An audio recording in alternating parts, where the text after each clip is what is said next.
In this video, I'm going to show you how to replace your front windshield wipers on your Fiat 500. It's located on your windshield.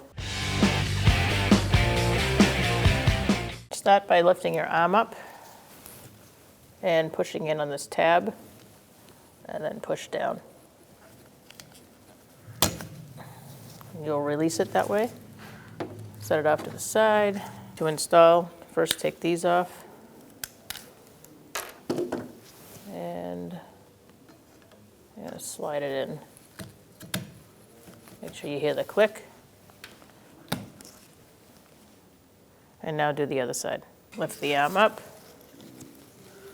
Push in the tab underneath. And pull down on the wiper. Slides out.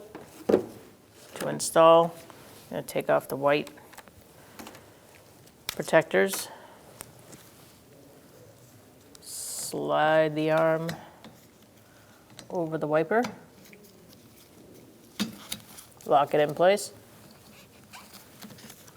Make sure it clicks and it's locked in.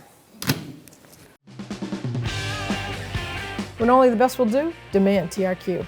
The only company that lets you view before you do. TRQ is committed to offering the highest quality aftermarket auto parts that are engineered for peace of mind. Thanks for using and viewing with TRQ.